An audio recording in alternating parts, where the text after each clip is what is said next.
Estructuras de poder. El poder no se tiene, se ejerce. El poder, según Foucault, es una red que trasciende a cada una de las personas que forman parte de estas relaciones de poder. Se puede decir que todo el mundo forma parte de relaciones de poder, algunas más visibles que otras, aunque igual de constituyentes para cada sujeto. Dicho esto, podemos admitir que hay subesferas en que este poder se ejerce de una manera mucho más activa o más profunda para cada sujeto. Si entramos a mencionar una de las más importantes, es la nación. La nación indiscutiblemente genera una dialéctica de poder inherente, desde la cultura, la economía, el lenguaje y sobre todo el marco legal. Esta es la razón por la que la frase "la política no me importa, yo vivo del trabajo" es la idea más dañina que se ha generado desde los sistemas dominantes que buscan perpetuar el poder, ya que por más que quieras escapar de esta dinámica de dominante o dominado o de privilegiado y oprimido, inevitablemente te afecta y actúa sobre ti, generando en muchos casos que la persona no sepa ni de dónde viene tanto vergazo. Ha de ser porque me hice una paja y Dios me ha castigado. O la idea errónea más moderna: no lo querías ni te esforzaste lo suficiente, no te lo mereces. Al saber que el poder no es algo fijo o inerte, podemos hablar sobre estructuras de poder, que funcionan según los procesos o relaciones de poder que se manejan internamente y externamente a otras estructuras. En Guatemala supuestamente existen tres estructuras principales, que son el legislativo por el Congreso, encargado de crear y modificar leyes, el ejecutivo siendo el presidente, vicepresidente y ministerios, encargados de administrar y ejecutar políticas y programas de gobierno, y el organismo judicial representado por la Corte Suprema de Justicia, con varias instancias menores encargadas de administrar la justicia en el país. Al escuchar estas, nos es inevitable pensar que no son todas. Está el MP, que apoya en la investigación y ejecución de la justicia, con una sección contra la impunidad, siendo la FESI. La Corte de Constitucionalidad, encargada de defender el orden constitucional. El CACIF, que representa el comercio y la industria del país. La USAC, siendo la universidad pública, que tiene participación activa en muchos organismos anteriormente mencionados. Y a partir de esto vienen las organizaciones más locales. Estas estructuras de poder, mientras seas guatemalteco, aunque vivas en otro país, te afectarán más o menos, dependiendo de varios factores. Por ejemplo, tu estatus económico, debido que actualmente al vivir en un sistema capitalista se vuelve un factor determinante en ser privilegiado u oprimido. A pesar de que Max Weber dice que la mayor influencia efectiva en lo político no proviene fundamentalmente de los factores económicos, su origen hay que buscarlo en sentimientos de prestigio frecuentemente arraigados en masas pequeño burguesas que han accedido a posiciones de poder. Debemos que entender que el dinero a día de hoy da este privilegio.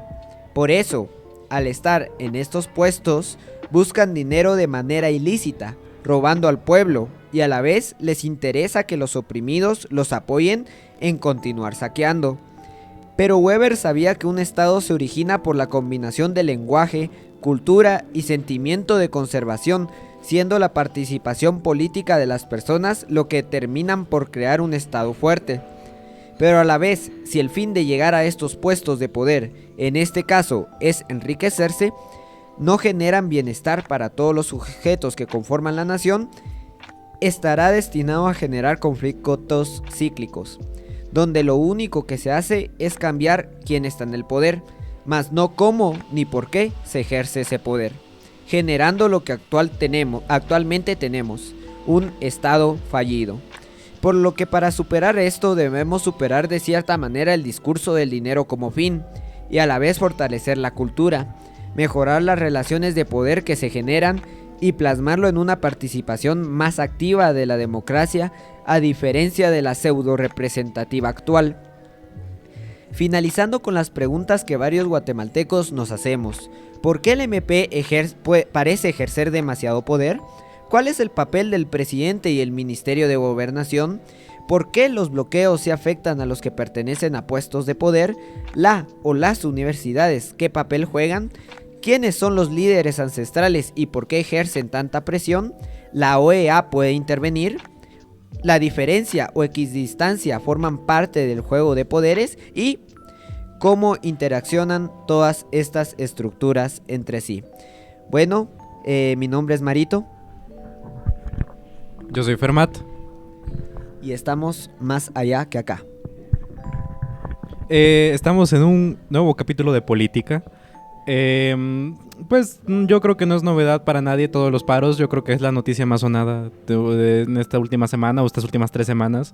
Desde los paros y todo lo que hubieron con el MP. Y quería mostrar un poco el tema para analizar un poco lo que está pasando, pero no un análisis político como el que pueden escuchar en cualquier radio, sino trayendo un nuevo tema que es el de las estructuras de poder. Ya que si algo está interesado en este tema o si algo está atravesado en este tema, son las estructuras de poder y cómo se ejerce el poder y cómo funciona a través de las estructuras. Entonces, para empezar, para mí sería importante hablar de qué es el poder. Nietzsche, por ejemplo, hablaba sobre que todos los humanos tenemos una voluntad de poder y que lo que rige nuestras sociedades es cómo el poder se va relacionando entre unos y otros. Y sin embargo creo que el poder es mucho que se ha hablado desde Maquiavelo, desde antiguos pensadores, y creo que es interesante empezar por qué es el poder. Bueno, como decía al inicio del texto, el poder según Foucault no se tiene, sino que se ejerce. El poder es una malla o es una red de relaciones donde todos los sujetos forman parte, y no solo los sujetos, sino que como las subestructuras de poder, que pronto entraremos a qué es una estructura, pero en este caso vamos a quedarnos con los sujetos, y cada sujeto ejerce poder sobre otro, pero no es porque ese sujeto tenga poder, sino que el poder se va manifestando en las acciones y en las relaciones que se tienen entre ellos. Por ejemplo, te estaba comentando antes sobre este ejemplo del DPI. El DPI está creado por el gobierno, que crea este DPI y entonces obliga a las personas a llevar este documento de identificación. Supongamos que si no lo llevas te pusieran una multa.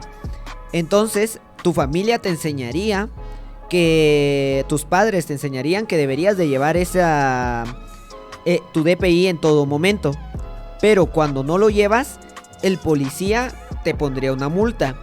Lo que muchas personas estarían mal o interpretando mal es si dijeran que el policía tiene poder.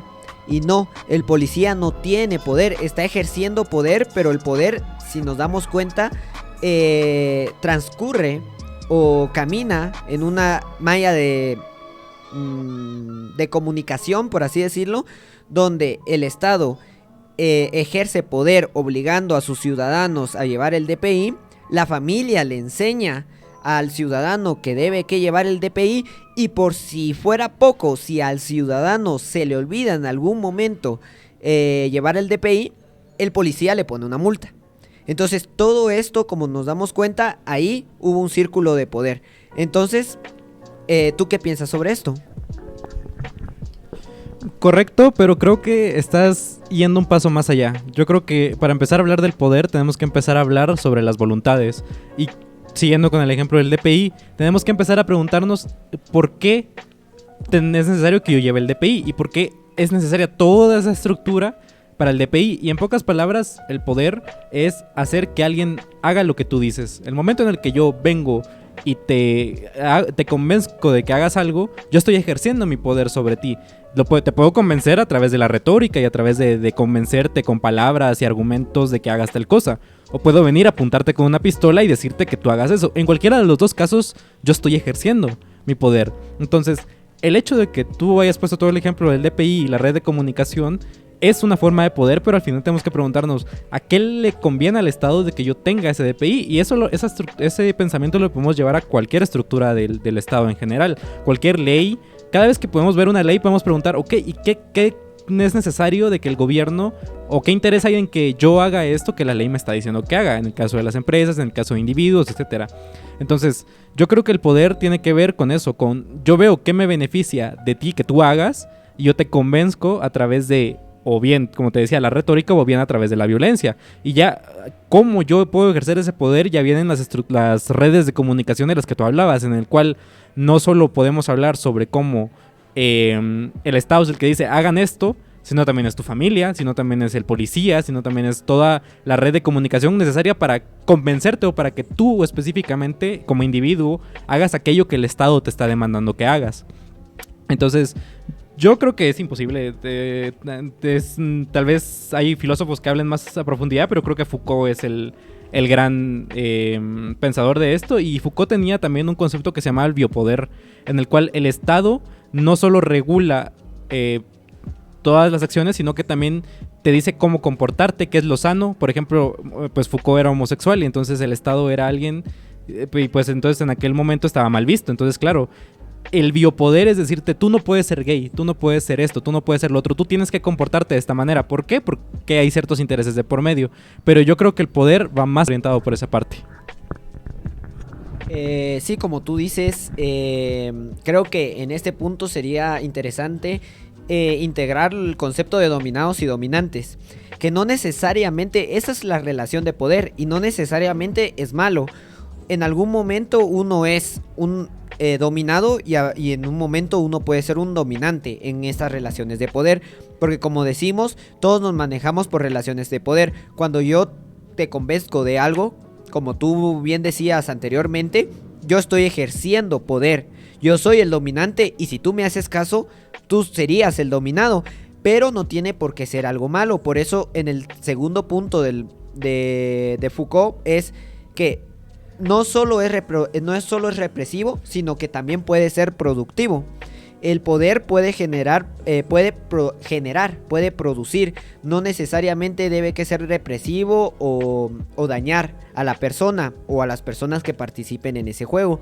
Porque, por ejemplo, si tú llevas el DPI es supuestamente, hasta en este momento, es algo productivo. ¿Por qué? Porque produce seguridad.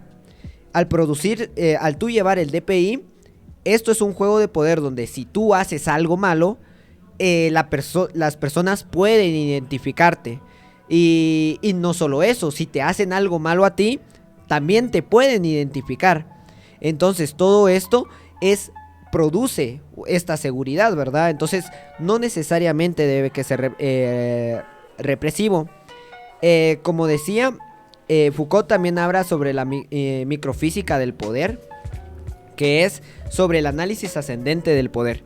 Cuando nosotros hablamos del poder, nosotros debemos que ver de cada sujeto cómo ejerce ese poder sobre otros. Como tú decías, la familia puede ejercer poder, el maestro,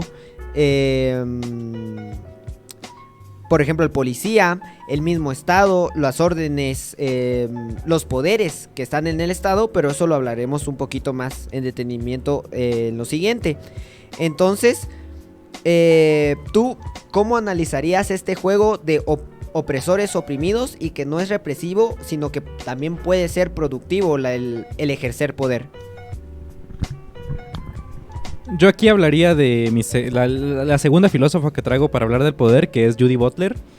Y Judy Butler, que pues se enfocó mucho más en el tema del género, también hablaba sobre el poder, sobre cómo el poder también es algo performativo. Es decir, la performance o el actuar o el presentarte de determinada manera también determina las condiciones de poder o las condiciones sociales normales, si se quiere ver, que es básicamente hasta que una persona no se empieza a comportar como un hombre, o sea, teniendo las condiciones de hombre, los valores de un hombre, la apariencia de un hombre, no existe el concepto de hombre, si se quiere ver. ¿Por qué? Porque el Estado es el que entonces diría, no, es que ese es el hombre que necesitamos y esa va a ser la imagen de hombre, y todo lo que no esté en esa categoría no es hombre, sino que sería mujer en dado caso. Entonces, pero todo parte de una performance, todo parte de una actuación social y todo parte de esa primera voluntad de las personas de querer actuar. Entonces, tanto los oprimidos como los privilegiados que oprimen solo están jugando una performance, solo están performando aquel papel. Entonces por eso es que muchas personas también se quedan oprimidas, en el sentido de pues es que este es el papel que yo estoy jugando, esta es mi máscara y yo tengo que seguir en este juego de poder. Entonces, claro, el poder puede ser productivo, pero siempre va a depender de la performance del dominante. Es decir, el dominante considera que él tiene el suficiente valor o las suficientes ideas para poder llevar a cabo eso. Se puede ver, por ejemplo, en las empresas. Todo empresario es como el presidente de su propia empresa. Literalmente se les llama presidentes de empresas porque ellos consideran que si sus empleados se subyugan a su poder, la empresa va a poder crecer más. Entonces todos los empresarios están así. No, a algunos les sale bien, a otros les sale mal, algunos van a ser mejores, otros peores. Pero creo que aquí ya podemos empezar a hablar de cómo también se empieza a organizar el Estado. Porque si al final una persona es la que dice, no, es que yo quiero que se subyuguen a mi poder porque yo estoy seguro que nos voy a sacar adelante, ¿tendríamos que hacerle caso o no tendríamos que hacerle caso? Sí, exacto. Sobre el performance, ahorita cabal me estaba recordando de esta idea, la verdad no sé de dónde lo había escuchado, pero donde dice, es igual de loco una persona o un vagabundo que cree ser rey, que el rey que cree merecer ser rey. O sea, porque todo es un performance. El rey es rey solo porque nació en casa de reyes y le enseñan a cómo debe que actuar un rey para que los súbditos lo miren con ojos de alguien que manda, de alguien que tiene poder. Pero si nosotros nos podemos desmenuzar toda esa estructura, podemos darnos cuenta de que tanto el vagabundo que dice ser rey como el rey que cree que merece ser rey están locos. ¿Por qué? Porque simplemente a uno lo acompaña alguna cierta clase de historia familiar y al otro no. Esa es la única diferencia. Pero realmente ninguno tendría que tener el poder de mandar a decapitar a una persona. O por qué uno sí tendría, otro no. Entonces ahí entra la cuestión del Estado, donde podríamos empezar a generalizar cómo está dividido el Estado, que es sobre el poder ejecutivo, judicial y legislativo. En el poder ejecutivo estaría el presidente, el vicepresidente y los ministros. Y en el legislativo, si no estoy mal, estaría el Congreso, porque es los que crean leyes. Y en el judicial estaría la Corte Suprema de Justicia, que son los que hacen que esas leyes sí se cumplan, ¿verdad? Entonces, ¿tú cómo podrías decir que estos tres poderes manejan o llevan el control en Guatemala, y cómo ahorita mismo parecieran que están corruptas, o por lo menos hay una muy mala imagen de estos tres poderes que hay ahorita en Guatemala? Para empezar a entender esa idea a profundidad, tenemos que ver de dónde viene. Y viene del filósofo Montesquieu.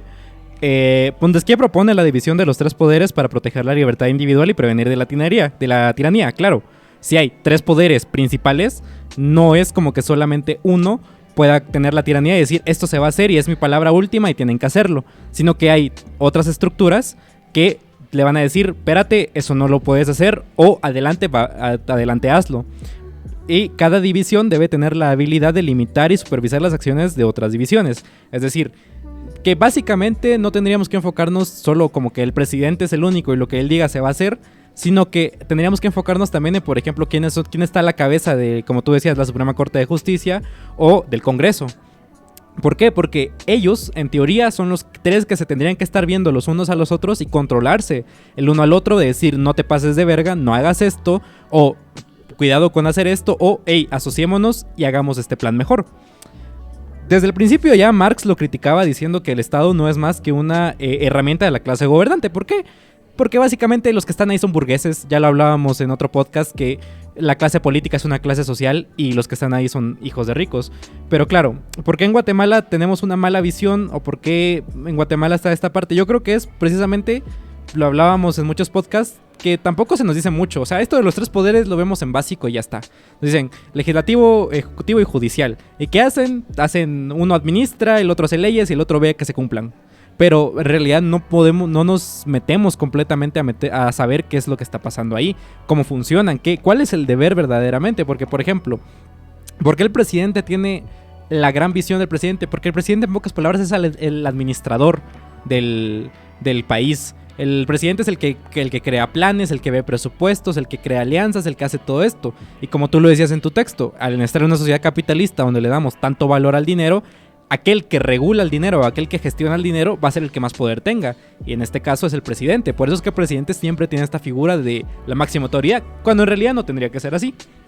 Y claro, aquí podemos empezar a hablar, por ejemplo, del MP. El MP, ¿tú a qué organismo dirías a qué poder dirías que se aboca? El MP yo diría que se aboca mucho al judicial, porque es el que investiga y propone casos de investigación y propone juicios sobre estas personas.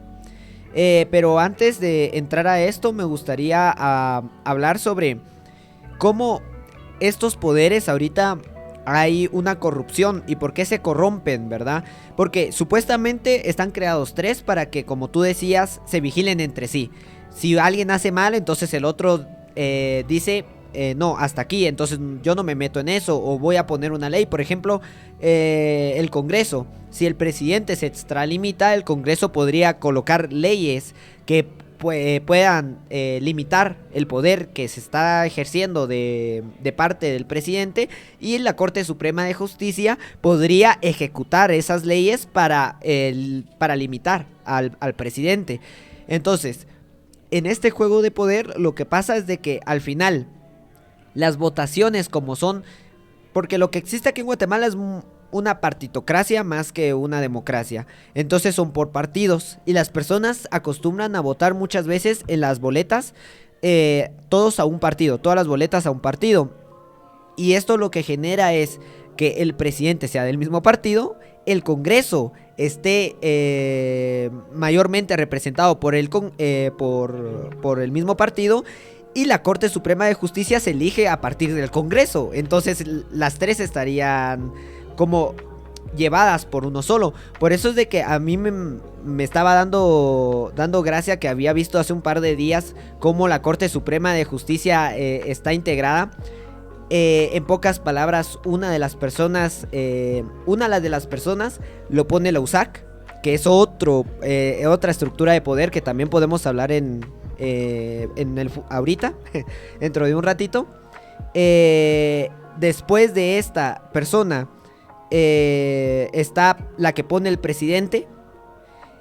También está la que escoge el Congreso, si no estoy mal, es uno que participó de vicepresidente de Suri Ríos, ya sabemos qué joyita es.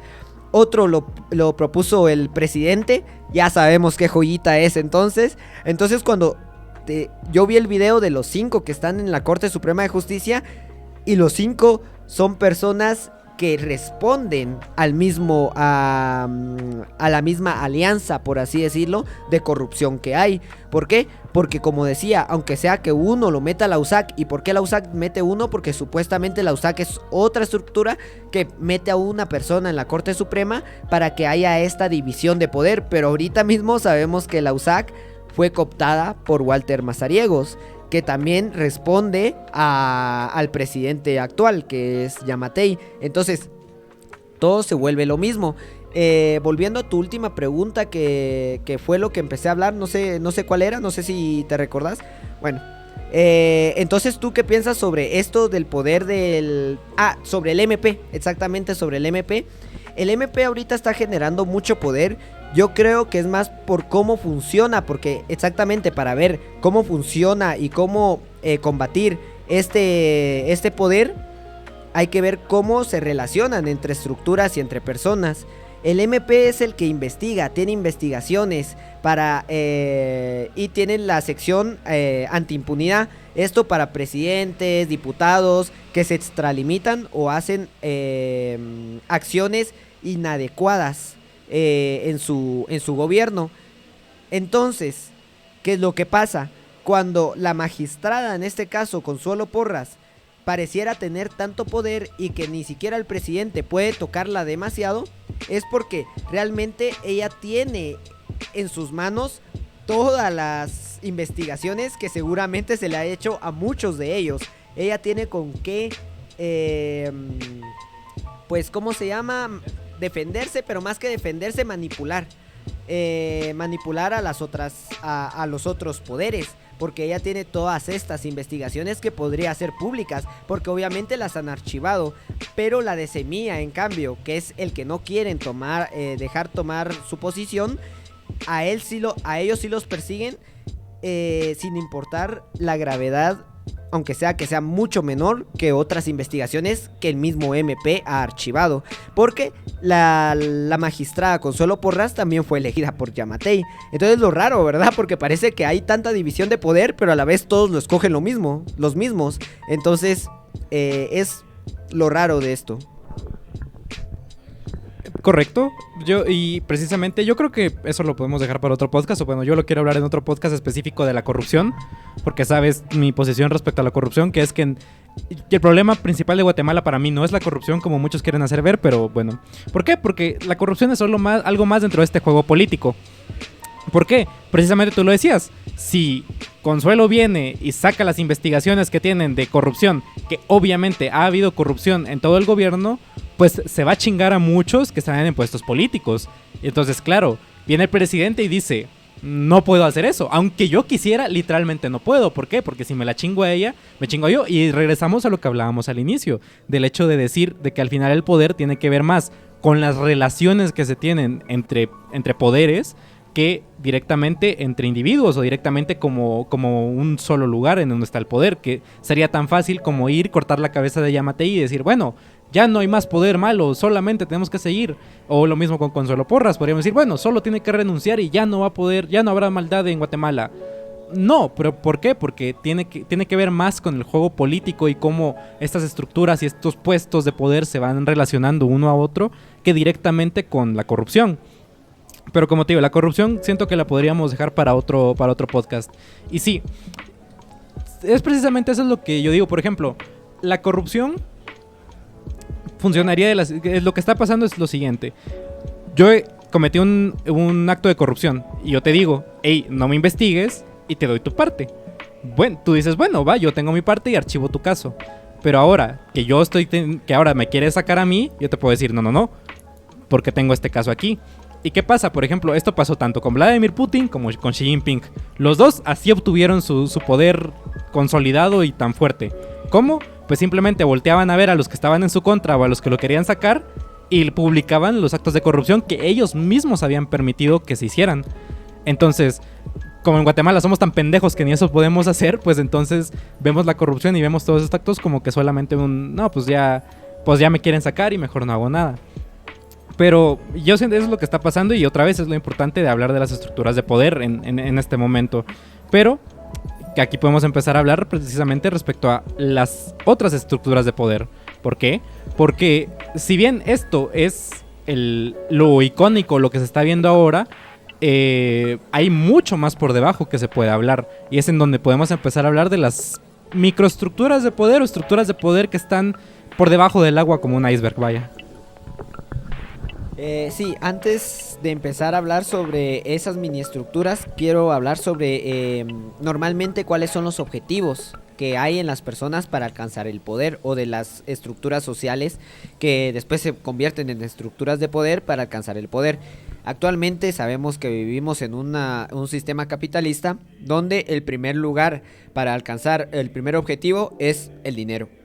¿Por qué el dinero? Porque el dinero genera, según Foucault, o bueno, Max Weber, yo creo que era Max Weber el que lo decía, que lo que busca esta clase dominante es el prestigio o reconocimiento.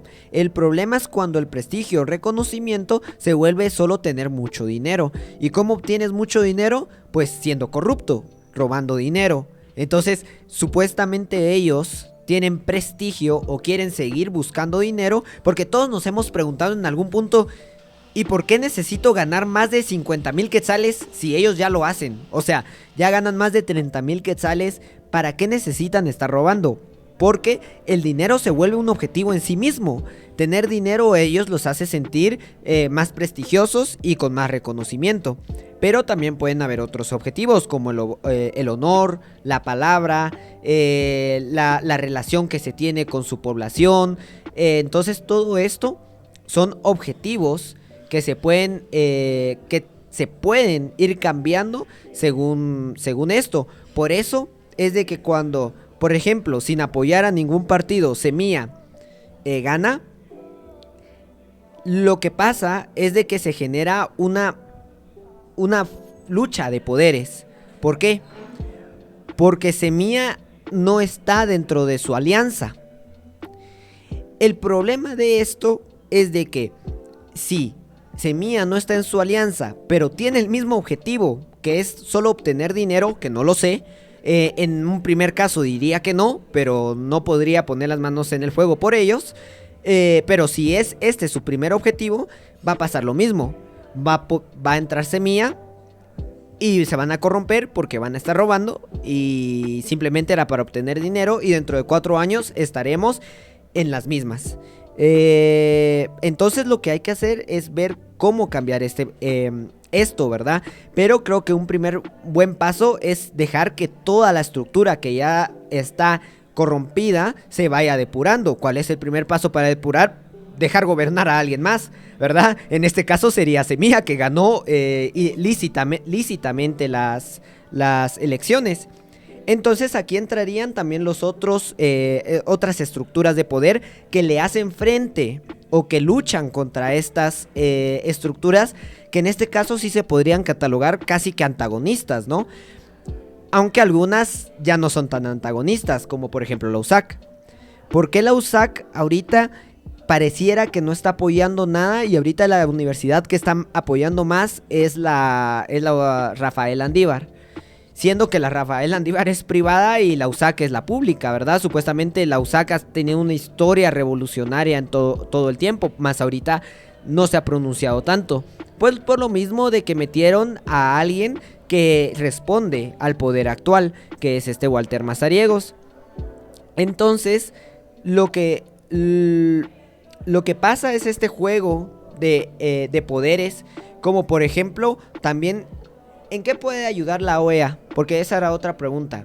La OEA no es una estructura de poder en Guatemala, más es una estructura de poder global, entre comillas. La OEA, cabal, un ingeniero me comentaba y me pareció interesante. Lo único que puede hacer la OEA es mantener los ojos en Guatemala, como que juzgar lo que está haciendo, ¿verdad? Entonces, es exactamente lo que está haciendo. Le está diciendo, lo estás haciendo mal, pero realmente no se puede meter al país porque eso sería también grave. O sea, si lo hiciera sería grave. También seamos realistas, no queremos que la OEA se meta directamente a nuestro país, pero sabemos de que la OEA lo único que puede hacer es decir hasta aquí, ¿verdad? Y yo creo que también es uno de los motivos por los que Yamatei no logra o no se decidió por mandar tanta fuerza represiva a las manifestaciones, a diferencia del MP, que el MP estaba insistiendo que quería que mandaran a los militares.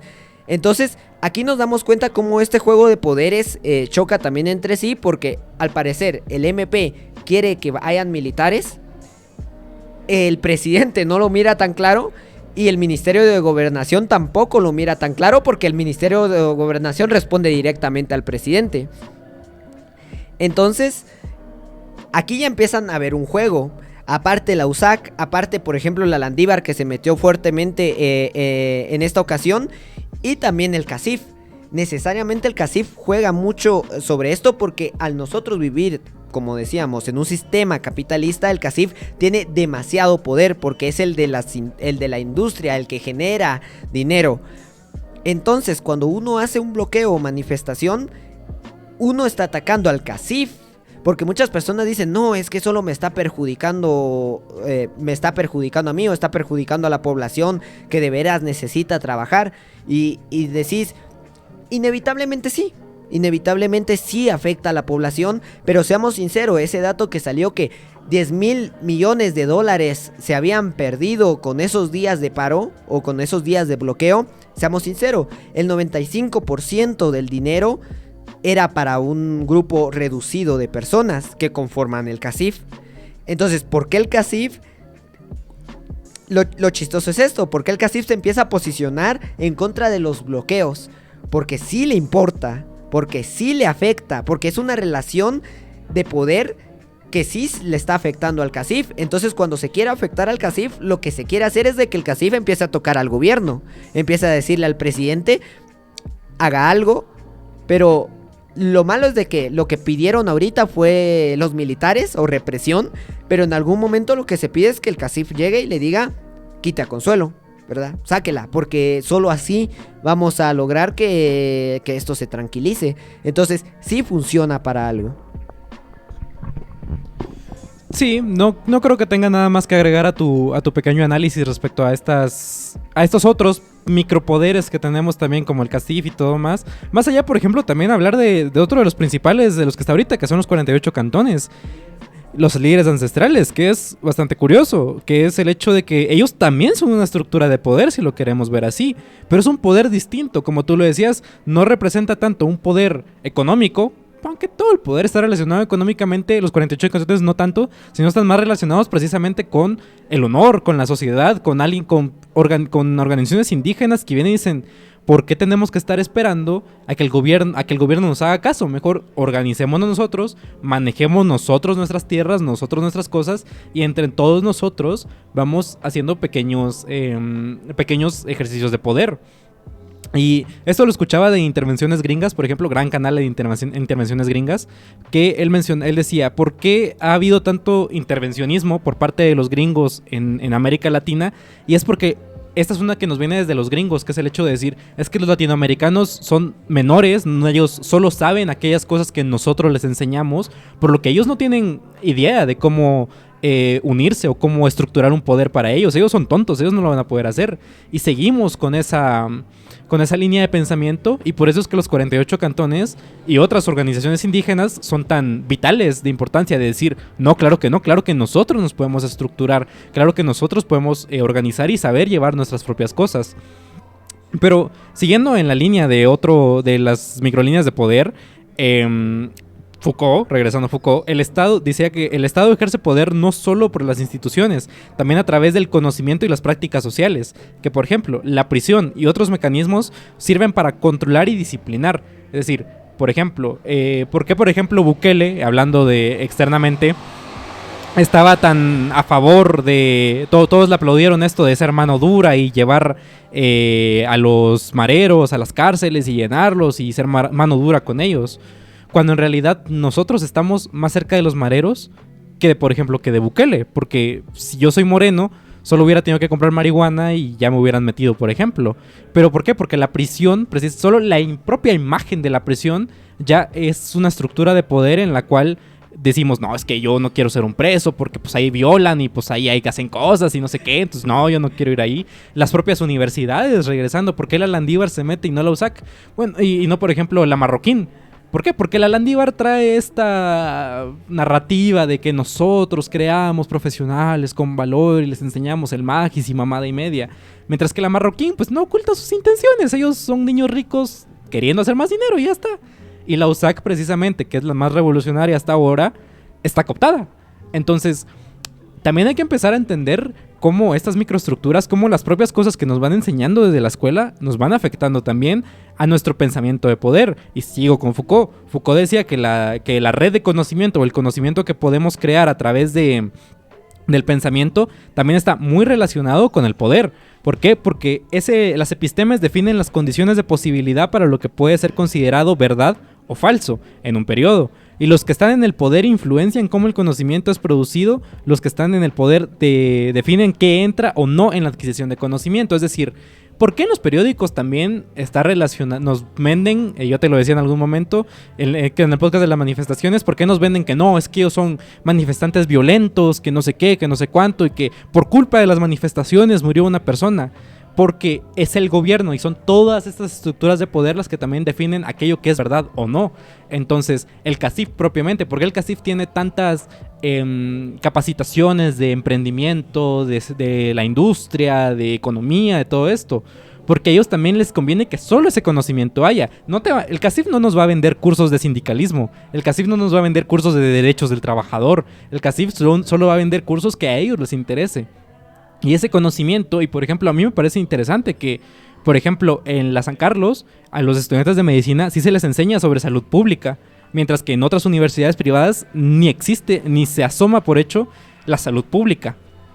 Entonces, claro, estas microestructuras de poder también son interesantes y también hay que ponerlas bajo el radar, como decíamos. Esto que está pasando entre el MP, las elecciones y todo esto es solo la punta del iceberg. Hay que ver también toda la red de poderes que hay por abajo, que también nos están influenciando a pensar en tal cosa. El mito de la meritocracia, por ejemplo, también es algo que se enseña desde las familias. Cuando tu papá te dice, no, es que yo me levantaba a las 4 de la mañana a trabajar, tenía que chambear duro, vos que sos un vago, que solo están las computadoras y que no haces nada, pues eso también es un poder que te está ejerciendo, porque luego vos vas a decir, chale, no, pues me tengo que poner a chambear, y te vas a dar cuenta que chambear no te va a ayudar de nada. Entonces, este es el análisis que propongo respecto a las estructuras y micropoderes, que también es interesante empezar a analizar tú como individuo qué poderes están ejerciendo sobre ti. Que eso es lo malo de tener como que análisis incorrectos sobre las relaciones de poder, ¿no? Porque, por ejemplo, el padre que te dice que tú no estás chambeando lo duro, que sos un vago porque estás en la computadora, solo estás en la computadora, él se da cuenta de que tú posiblemente vayas a salir de la casa mucho más tarde que él lo que salió de la casa. Él, solo con haber estudiado diversificado, posiblemente tuvo la oportunidad de encontrar un trabajo. Él posiblemente, solo con haber encontrado ese trabajo, tuvo la posibilidad de comprar una casa. Pero lo malo son estos discursos, ¿no? Estos discursos que no miran más allá, porque él piensa que es porque tú eres un vago. Y no es porque tú eres un vago, es porque realmente hay una estructura de poderes que ha cambiado, que se ha ido evolucionando y que hace que el acceso a vivienda sea mucho más caro, o mucho más dificultoso, que el acceso a trabajo sea también ya muy elevado. O sea, ya no solo necesites ni siquiera la universidad, ya necesitas una maestría, un doctorado. Entonces cada vez se hace más complicado, y esto no es porque chambiemos menos, ni es porque seamos unos vagos, es por todas estas estructuras de poderes. Y por eso otra cosa que tenía a colación es el discurso, o más que todo el actuar de la indiferencia o equidistancia, ¿no? Que la pregunta es, si todos estamos en un juego de poder, si todos los que somos guatemaltecos y sobre todo los que vivimos en Guatemala conformamos estas relaciones de poder en el país, la indiferencia y la equidistancia también forman parte del juego. Entonces la pregunta correcta que hay que hacer es, ¿a quién beneficia estos discursos o a quién beneficia estos actuares? Cuando una persona dice, por ejemplo, la indiferencia es, a mí no me importa porque yo debo que trabajar y no me importa lo que esté pasando en el gobierno, eso sería la indiferencia. Y la equidistancia es decir, no, sí está mal lo que está en el gobierno, pero tampoco me quiero posicionar políticamente porque es que no quiero meterme tampoco a esos rollos. El problema es de que cualquiera de las dos opciones ya es una postura política, una postura de entre las relaciones de poder. Y lo que nos debemos que preguntar es, ¿a quién benefician? Si, por ejemplo, salimos a manifestar y mientras estamos manifestando hay muchos que dicen, no, yo no salgo porque a mí no me importa la política, yo lo que quiero es trabajar, mejor desbloqueen porque yo quiero trabajar, están apoyando a las estructuras grandes, cooptadas y que son corruptas.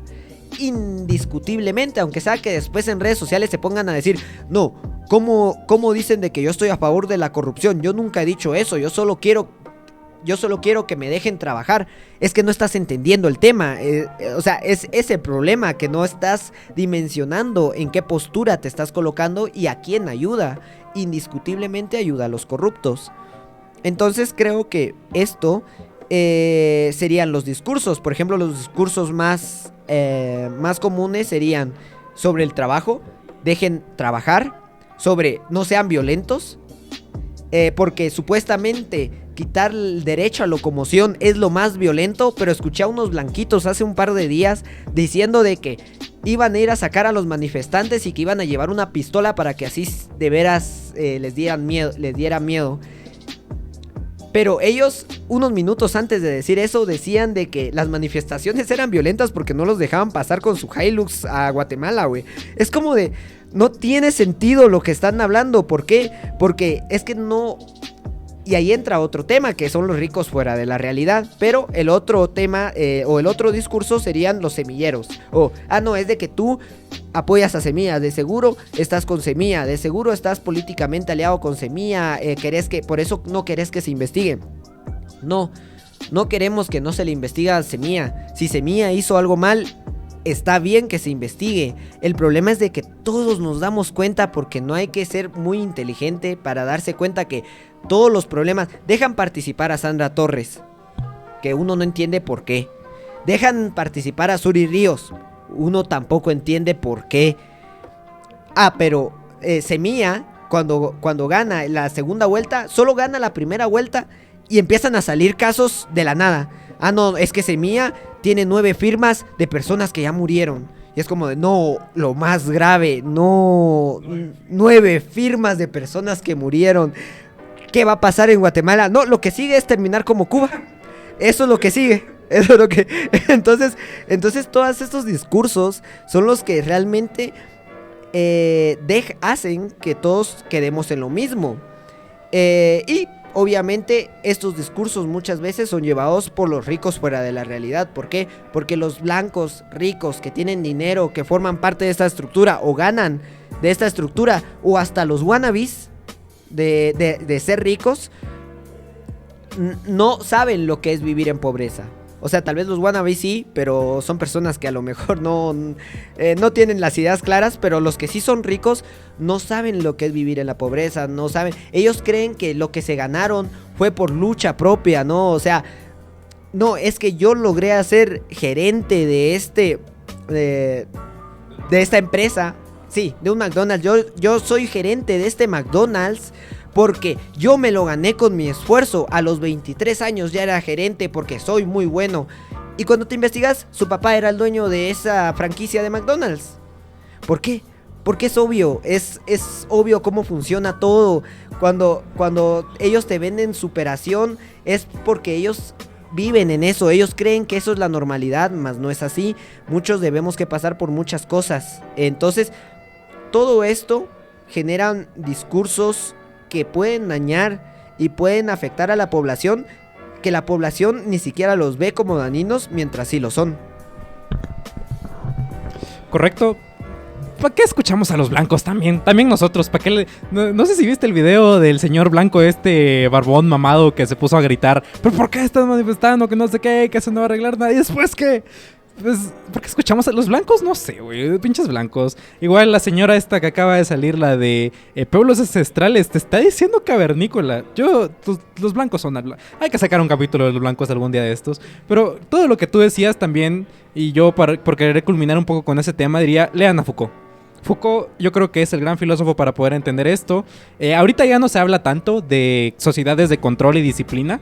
Ya se habla de sociedades sobre los datos y las sociedades de vigilancia por Deleuze y Guattari, pero como nosotros estamos atrasados, creo que Foucault precisamente es el gran filósofo para poder entender lo que está pasando aquí. Porque Foucault, como yo decía con las epistemes son esos discursos que tú acabas de mencionar de manera clave. Entonces lean a Foucault en ese sentido. Y yo, porque se nos está acabando el tiempo también, considero que podemos empezar a hablar de alternativas. Un discurso muy claro también que se ejerce siempre que sale un caso de corrupción es: el Estado no sirve para nada. Todos son corruptos y el Estado es una mierda. Yo no sé por qué votamos, yo no sé por qué tenemos Estado. Entonces, claramente hay un desapego hacia el Estado en el cual siempre que sale este tipo de casos decimos a la mierda al Estado. Pero nunca hacemos nada.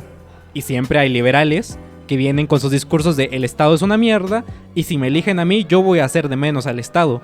O los anarquistas, los anarcocomunistas más radicales, que son los que dicen hay que eliminar el Estado y sindicalizarnos a nosotros. Entonces, el discurso que va a haber después de esto, porque pues esto tarde o temprano se va a superar, tiene que ver también precisamente con eso, con el discurso de cuál va a ser la alternativa que vamos a tener. Hacer más fuerte al Estado, porque seamos sinceros, Yo no sé por qué, bueno, sí sé, nos viene de los gringos, obviamente nos viene de los gringos, que el hecho de que pensemos que Guatemala es un estado fuerte, Guatemala no es un estado fuerte. Guatemala no tiene las herramientas que tienen otros estados mucho más sólidos y mucho más potentes como para poder hacer buenas obras sociales, o que alguien bueno entre al poder y diga y pueda hacer un cambio de verdad.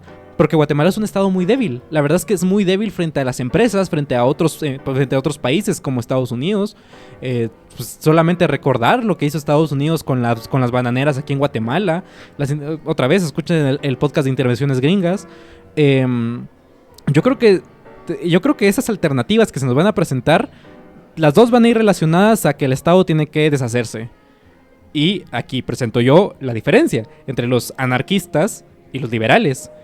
Las dos posiciones políticas van a estar de acuerdo en que el Estado hay que disolverlo, en que el Estado porque esto lo decía Bakunin, que las estructuras jerárquicas como el Estado son intrínsecamente opresivas y ahogan la libertad individual de unos pocos, que lo conduce a la subyugación de la mayoría. Claro, ya hablamos de cómo es posible que unos pocos gobiernen a muchos a través del poder, que ya lo hablamos. Pero si intrínsecamente el Estado solo sirve para oprimir y ahogar la libertad individual, ¿qué hacemos? ¿Eliminar el Estado? ¿Hacerle caso a Milei? ¿Qué hacemos?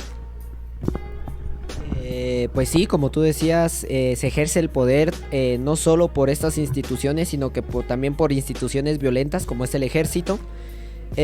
También por estos medios sociales que son los discursos que nos atraviesan transversalmente a cada sujeto y nos forman a nosotros y forman el pensamiento de cada uno. Y por eso es interesante también cómo entre universidades cambia la forma de pensar. Y tú decís, dense cuenta, porque muchas personas ahorita a lo mejor si escuchan este podcast dirán, ¿en serio tanto cambiará entre una universidad? Sí, alguien que salga de la Marroquín va a pensar que la libertad financiera, libertad del mercado es lo máximo. Y a lo mejor alguien de la USAC sea más revolucionario. Y a lo mejor alguien de la Landívar sea alguien mucho más con valores, entre comillas, cristianos, kantianos. Sí, de decir, no, es que el bien por el bien es algo, una máxima, ¿verdad? Entonces son diferencias que tú vas notando en cada persona solamente porque estudió en otra universidad. Entonces no nos olvidemos de que nosotros nacemos en una familia, nosotros nacemos en una comunidad, nosotros nacemos en un departamento, nosotros nacemos en una clase económica, social diferente a otros. Cada cosa nos cambia. ¿Y cuáles son las alternativas? Pues a mí, por ejemplo, me gustan mucho, porque soy de ingeniería en sistemas. No podría ser otra razón. Lo que también habla el Hobbit, que es hacer la democracia mucho más participativa y no tan representativa. ¿Cómo? Usando la tecnología. Que las personas voten las leyes, que las personas decidan quién vaya a representar, pero que ese representante no sea el que decida, sino que solo el que transmite la información y convence a sus votantes. Y cuando venga una ley como la de las semillas Monsanto, que es otro tema muy profundo y complicado. Ok, las semillas Monsanto, nosotros sabemos que Monsanto es una empresa donde hacen semillas transgénicas. Estas semillas transgénicas, por lo largo de los tiempos y los estudios, se sabe de que pueden llegar a hacer mal a la salud y aparte pueden dañar las tierras. Y aún así, el gobierno o el Congreso permitió no solo que fueran viables el sembrar, porque las semillas Monsanto ya desde hace muchos años, si alguien quiere usarlas, las puede usar, porque ya las aceptaron en Guatemala, que ese fue otro problema. Pero ahorita ya no solo es opcional, es obligatorio. Todo aquel que quiere sembrar debe que usar semillas Monsanto.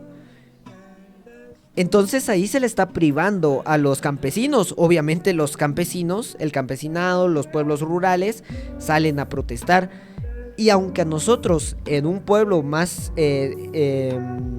urbanizado, más de ciudad, no lo miremos tan cercano, nos afecta inevitablemente, porque son las verduras, son las frutas que nosotros comemos.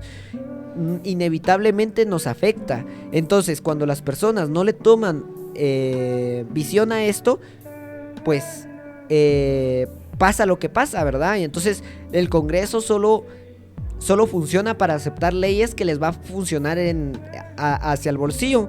El congresista o el diputado que dijo, yo sí voto a favor de que sea obligatoria las semillas, seguramente recibió dinero. Es obvio, porque si no, no votas a favor de esa ley. Entonces, todo este sistema de poderes hace de que, al ser representativo, tú votes cada 4 años, pero esos 4 años ellos tengan vía libre. Y si ustedes votaron por mí, ya no los vi. Y el siguiente año me postulo de primera posición en la UNE, pero todos los anuncios es la cuarta posición. Porque la cuarta posición sí es alguien que es reconocido o es honesto o la gente le tiene estima. Pero el que queda es el primero. Entonces, esos son las acciones que ellos van tomando para perpetuarse en el poder y seguir ganando dinero. Entonces, lo que decía Hobbit es utilizar estos sistemas informáticos para hacer que, si tú votas por algo, esta votación sea la que se vea representada en la ley, ¿verdad? Entonces los diputados solo formarían o solo estarían ahí para investigar sobre las leyes, informarse y convencer a sus votantes de decir, voten sí o voten no, ¿verdad? Según esto, yo creo tal otro. Y eso es para mí una opción. La otra opción sería también, como tú decís, sería abolir el Estado, pero ahí habrían dos opciones, que sería el anarquismo, anarcocomunismo o el anarcocapitalismo, ¿verdad? Cada uno tiene un objetivo diferente. Por ejemplo, el anarcocapitalismo es eliminar el Estado para que el mercado se haga cargo de estas relaciones de poder. El anarcosindicalismo es que se quite el Estado para que los sindicatos sean los que tomen estas relaciones de poder como primarias, y cada una tiene sus opciones. Entonces, yo creo que esto es una conversación demasiado larga, que cada uno debe quedar su tema a opinar, pero a mí esa de Hobbit me pareció interesante. Tampoco la he investigado mucho más a profundidad, solo tengo las ideas generales, pero no sé cuál sea la tuya. Interesante. Yo diría, partidariamente yo estoy del lado de fortalecer el Estado. Yo creo que igual, así como tú dices, yo creo que fortalecer el Estado a través de la informática, a través de sistemas informáticos, es una opción muy viable y una opción que se puede hacer, que no es imposible, vaya, que es una opción que decimos se puede hacer, pero claro, como el discurso ideológico predominante es que al final todo es corrupto, y la tecnología, quiera que no, se aprende, solo algunos pocos pueden tener acceso a la tecnología. También haría falta de otro tipo de estructuras que permitan este tipo de relación poder informático, por así decirlo. Como, por ejemplo, si las únicas empresas de internet que tenemos son Claro y Tigo, y todo lo vamos a hacer a través de internet, solo le vamos a dar más poder a estas dos empresas que ya tienen todo monopolizado, por ejemplo. Entonces, claro, como tú dices, es un tema bastante largo. Puede hacer un podcast completo sobre esto. Por ejemplo, de hecho, añadiendo más información, este diputado Dávila mencionaba de que, por ejemplo, como opción, se podría hacer que la del MP, la magistrada del MP, se pudiera sacar por medio de votos de los ciudadanos. O sea, que los ciudadanos puedan conseguir tanta cantidad de firmas y decir, sáquenla o sáquenlo. En este caso es mujer, por eso digo sáquenla. Entonces sería otra opción, ¿verdad? ¿Por qué? Porque obviamente cuando antes era la CICIG y la magistrada del MP era, se me olvidó el nombre ahorita mismo, pero la que estaba en ese momento le dijo de que el presidente no podía, Telma Aldana, no podía sacar, y promovió la ley de que el presidente no pudiera sacar al del MP ni poner uno a su disposición. Tenía una idea clara y es obvia. ¿Por qué? Porque si el MP puede poner el presidente al que quiera y sacar al que quiera en cualquier momento, entonces no tendría sentido el MP, porque nunca investigaría al presidente. Cuando empezarían las investigaciones, el presidente simplemente lo sacaría y pondría a alguien que está a favor del presidente o que responde a él. Entonces es algo interesante, pero el problema es de que no se pensó en la otra cosa. ¿Qué pasa si se vuelve corrupto o corrupta el que está en el poder del MP? ¿Quién lo saca? ¿Quién maneja el poder o quién lo quita? Y entonces en ese momento podríamos hacer que la población fuera el que tuviera el poder ante ellos. Correcto.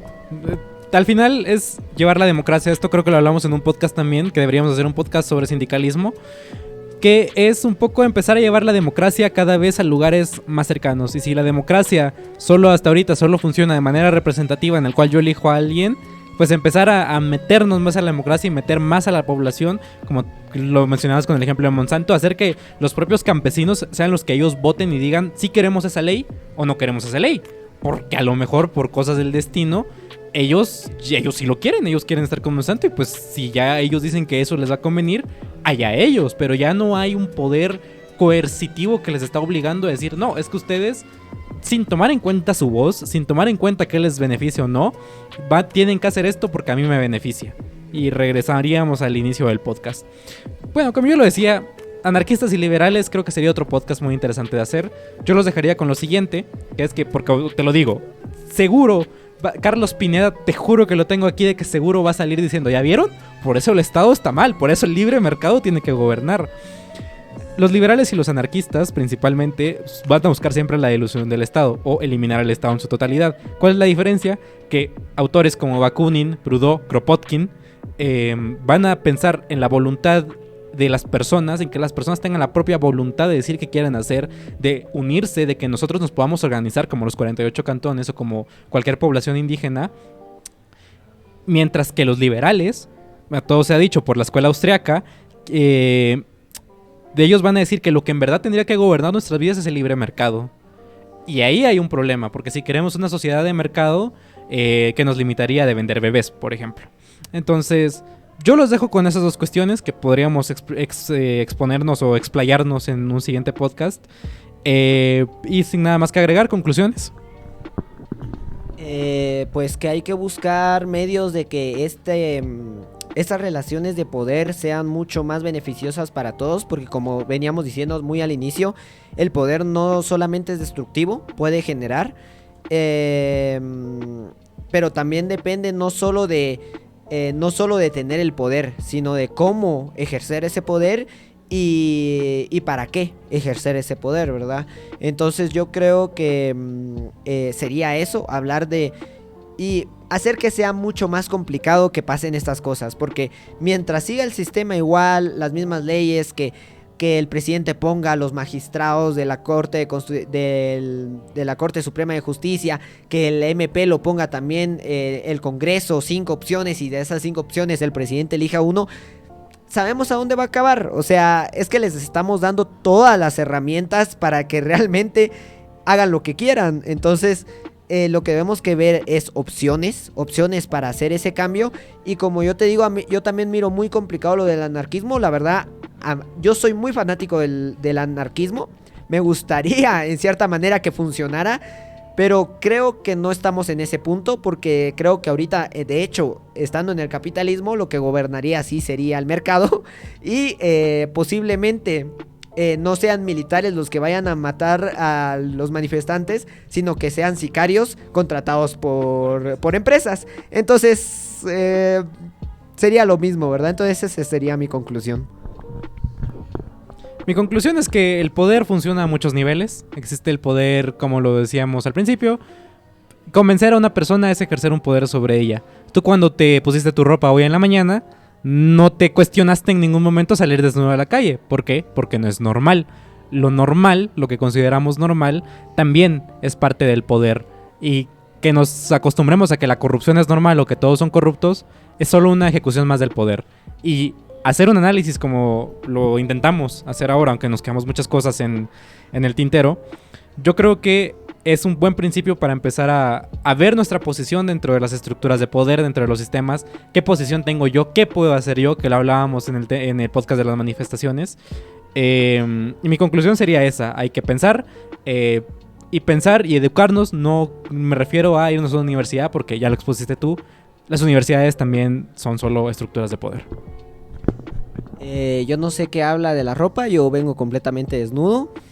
Eh, yo nunca pensé en eso, de hecho estoy en una cafetería y como no me están viendo, entonces imagínense que yo sí no seguí esa estructura de poder y ahorita estoy completamente desnudo enfrente de mi compañero. No es una imagen muy bonita, no se los recomiendo, pero bueno, yo fui Fermat. Y yo, Mario. Y nosotros estuvimos más allá que acá. Y recuerden, el poder y las estructuras son importantes de aprender. Nos vemos.